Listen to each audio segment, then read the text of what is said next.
वैसे ये बात तो आप जानते ही हैं कि जब आप बाहर चाय या कॉफी पीने जाते हैं तो उसके साथ आजकल आपको मिलती हैं कुकीज। कभी कभार वो होती हैं सिनेमन कुकीज, तो कभी चोको चिप कुकीज, तो कभी पीनट बटर कुकीज, और ये सारी की सारी कुकीज बहुत ही महंगी होती हैं। इसीलिए आज हम हिंदुस्तान की ओरिजिनल कुकी नान खटाई बनाएंगे।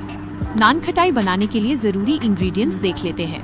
मैदा, बेसन, सूजी, घी, शक्कर का पाउडर, बेकिंग सोडा, इलायची पाउडर, पिस्ता एसेंस, काजू और दूध। दोस्तों, नान खटाई बनाने के लिए चाहिए परफेक्ट माप। हमें सब सही माप के साथ सब लेना है। सबसे पहले 1 टेबलस्पून बेसन लेना है। बेसन से एक बढ़िया खुशबू और टेस्ट आएगा, इसलिए बेसन जरूर डालें। अब बारी है सूजी की। 1 टेबलस्पून सूजी ली है। सूजी से नान खटाई में एक क्रिस्पीपन या कहे तो खस्तापन आएगा। और 1 कप मैदा लेना है। आप चाहे तो गेहूं का आटा भी ले सकते हैं, या आधा गेहूं का आटा और आधा मैदा भी ले सकते हैं। मैं यहाँ सिर्फ मैदा इस्तेमाल कर रही हूँ। अब बारी है इन सबको छानने की। आटा छानना बहुत जरूरी है ताकि हमारी नान खटाई एकदम सॉफ्ट बने।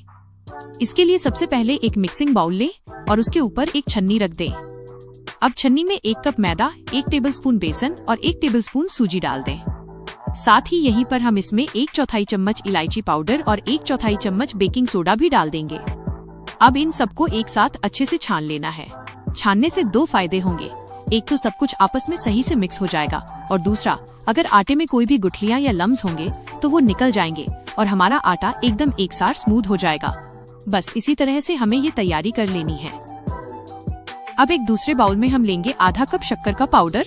जैसा कि आप जानते हैं, मीठा आप अपने हिसाब से थोड़ा कम या ज्यादा कर सकते हैं। 1 कप आटे में आधा कप शक्कर और घी एकदम सही माप है। अब इसी शक्कर के पाउडर में हम डालेंगे आधा कप घी। ध्यान रहे, हमें घी और शक्कर दोनों की मात्रा बराबर रखनी है। घी डालने के बाद अब हमें इसे खूब अच्छे से फेंटना है। हमें इसे तब तक मिलाना है जब तक कि ये मिश्रण एकदम हल्का, सफेद और मलाई जैसा फ्लफी न हो जाए।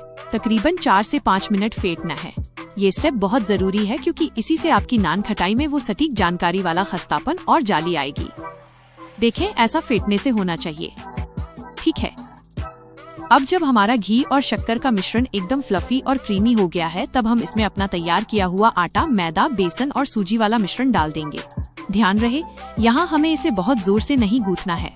हमें बस हल्के हाथों से इसे मिक्स करना है ताकि घी और शक्कर का जो एयर फ्लफीनेस हमने बनाई है वो बनी रहे। और यहाँ हमें एसेंस की 3 से 4 बूंदे भी डालनी है, जिससे स्वाद और सोडम का संगम हो जाएगा। यहाँ मैंने 1 चम्मच दूध लिया है। बैटर मुझे थोड़ा सख्त लग रहा था, इसलिए ख्याल रखे दूध ज्यादा न ले। बस ऐसे हल्के हाथों से मिला देना है। आटा कुछ ऐसा होना चाहिए, ना सख्त ना ढीला, है ना परफेक्ट। आज हमें माइक्रोवेव में नान खटाई बनानी है।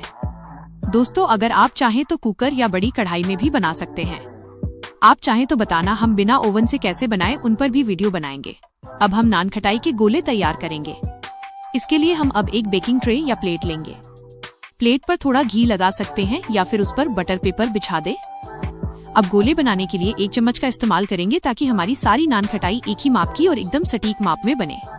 चम्मच की मदद से थोड़ा सा मिश्रण हाथ में ले और उसे हल्के हाथों से गोल आकार दें। ख्याल रहे, गोलों को आकार देते वक्त ज्यादा न दबाएं, हल्के हाथों से शेप दें। अब इन तैयार गोलों को थोड़ी थोड़ी दूरी पर प्लेट पर रखते जाएं, क्योंकि बेक होते समय ये थोड़े फूलेंगे। देखिए, हमारे नान खटाई के गोले बेक होने के लिए बिल्कुल तैयार हैं। गोलों पर हम काजू का एक एक टुकड़ा रखकर उसे हल्के से दबाकर चिपका देंगे। काजू लगाने से नान खटाई दिखने में बिल्कुल बाजार जैसी लगती है। बस इसी तरह से हमें सारे गोलों को तैयार कर लेना है और अब ये बेक होने के लिए पूरी तरह से तैयार हैं। नान खटाई को बेक करने की अंतिम प्रक्रिया शुरू करते हैं। अब बारी है इन्हें बेक करने की। सबसे पहले हम माइक्रोवेव को 180 डिग्री सेल्सियस पर प्रीहीट कर लेंगे। प्री हीटिंग बहुत जरूरी है ताकि नान खटाई को सही तापमान मिले और वे अच्छे से फूलें। अब हम अपनी ट्रे को माइक्रोवेव में रखेंगे और 25 मिनट का कुकिंग टाइम सेट कर देंगे।